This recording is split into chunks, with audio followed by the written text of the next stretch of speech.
morning, everybody. I'm in my kitchen. This is Irene from Trinkle's Garden and Home Life. And I thought I'd bring you all in to with me while I make some elderberry syrup. I've been taking the elderberry syrup for a while now, especially since this pandemic. And it has been very beneficial in keeping me healthy. So, also, I got this idea from Jess at Roots and Refuge. So, in the recipe.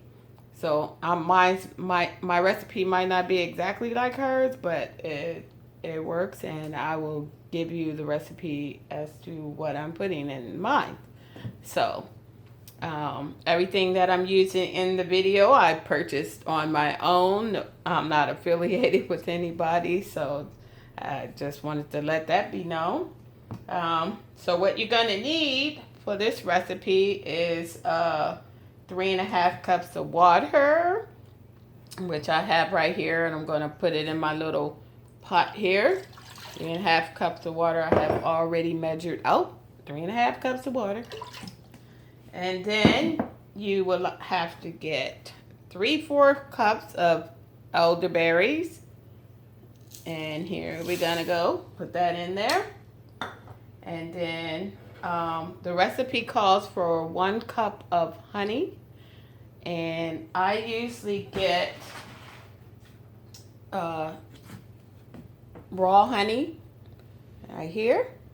About this size is almost about a cup. So, but I like to put the honey in after I simmer, because you're gonna need to simmer this for like 45 minutes, and I usually put it in after it's cooled off and I'm ready to bottle it up.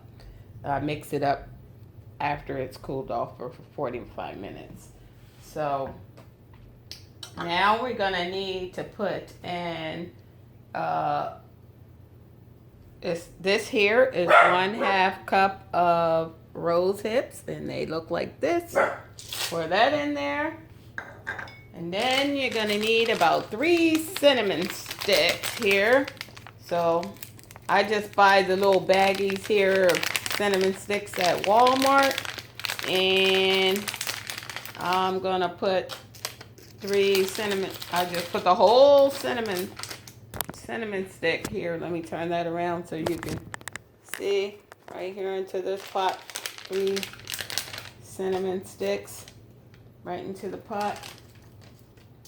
And then we're gonna need some ginger. So I usually cut up fresh ginger into little slices and I freeze it. But I have like 3 little pieces of fresh ginger. I'm going to put it in there. You don't have to use fresh ginger. You can use ground ginger if you wish. And I'm going to put, the recipe calls for a teaspoon of ground cloves. So I'm going to get my little teaspoon of ground cloves here. And I just put that in there. This is ground cloves. Smells so good. Put that in there.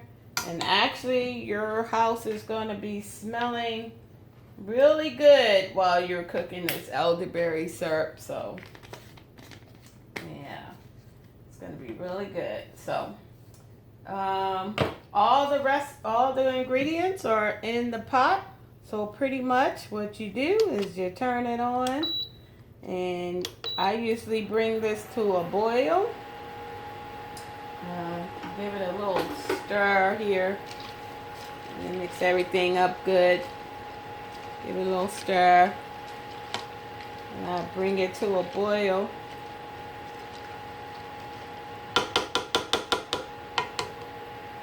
And bring it to a boil. And then you want to let it simmer for like 45 minutes before, and then you let it cool off, and you bottle it up. You pour in your cup of honey. Mix your cup of honey in there after it cools off, and then you bottle it up. And I usually store it in my refrigerator. I thought I'd come back and show you what it looks like when you're simmering your elderberry syrup. What your pot should look like.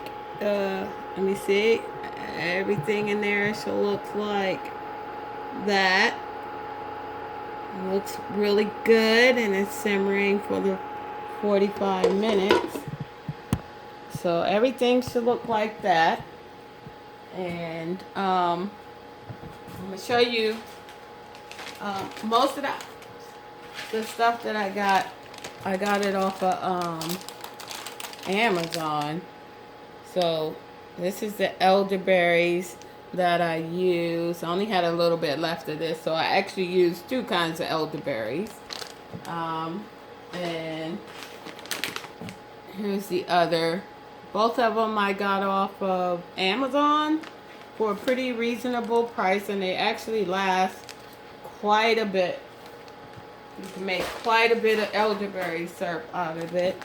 And this here is the rose hips that I ordered, and everything is supposed to be very, very good for you and high in vitamin C. But if you Google benefits of rose hips and elderberries, you should be able to get a lot of information off of it. So the honey I just bought from Walmart, and the cinnamon I bought from Walmart as well, and fresh ginger, Walmart. So you could usually find everything that you need to make this pretty close, either on Amazon or at Walmart, or your local grocery store. So it's been 45 minutes. Let me get my pot over here. Pot. First, what you want to do is strain it. I have a strainer right here, and make sure there's nothing on it.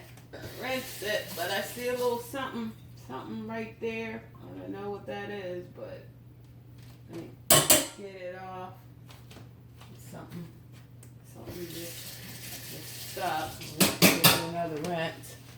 Make sure it's all good. Nothing good gets into my Okay, so, and I take the juice and everything. Oh, be careful because it will splatter all over the place, but you want to strain it into a pot.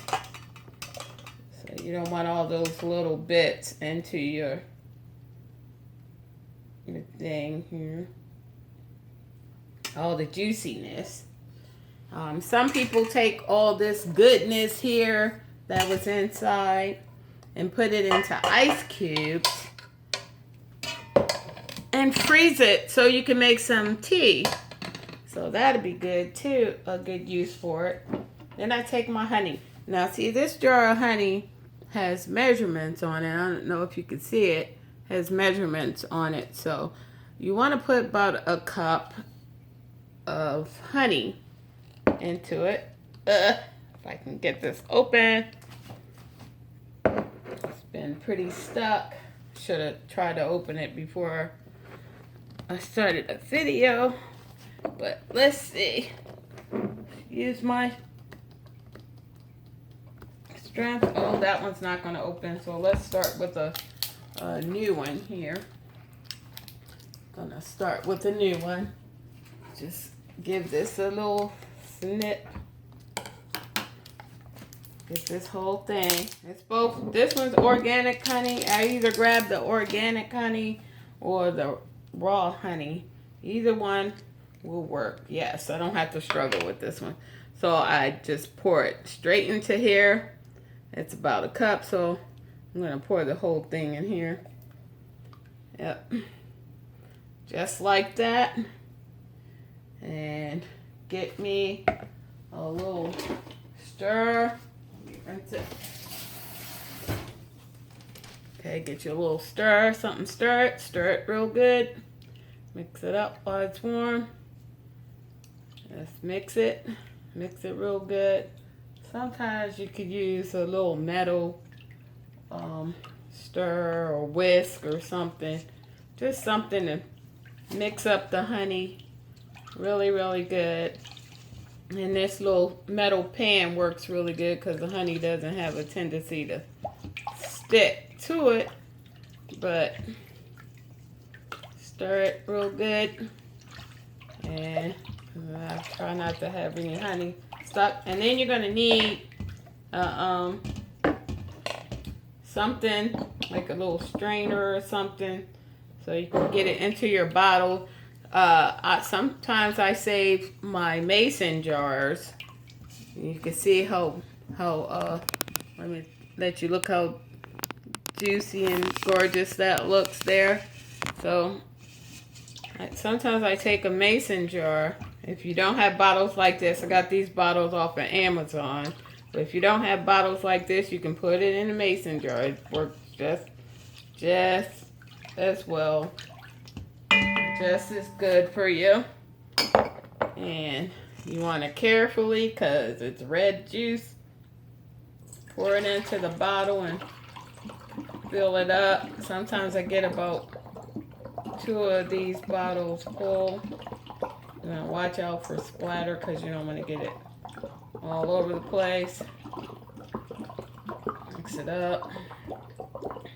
I'll let that go in there and make sure it's still mixed up with the honey. Yep. Pour it. Some goodness. Do it right there. Kind of leave it. Looks like a little airflow. I'm getting a little splatter here. But there. And I'll switch it over to the other bottle. And start pouring. And pour it in there. I'm going to leave a little bit of room in the bottom. But usually when I do this, it makes me about 2 bottles. And it lasts a good while. Depending on your family size. My son usually shares this with me. So, usually, yep.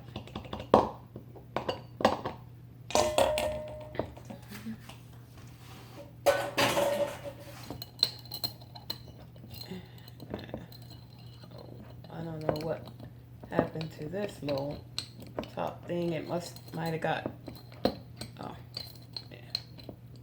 put on here backwards or something. I don't know. It's something about when you're recording. Nothing wants to act right when you're recording. So, I don't know what's happening here.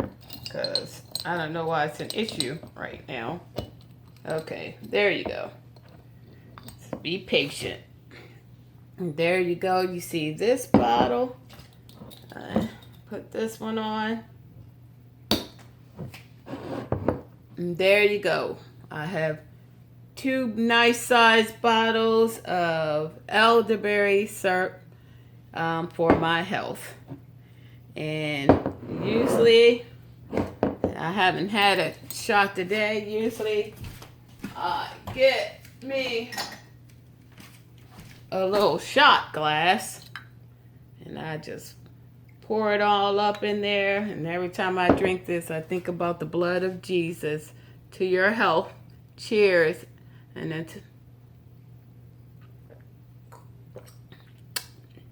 oh yeah, that's good. To your health. All right. That'll be all. So, many blessings to you all. Until next time. Hope you make some elderberry syrup for your family. You all have a wonderful day. Until next time. Bye-bye.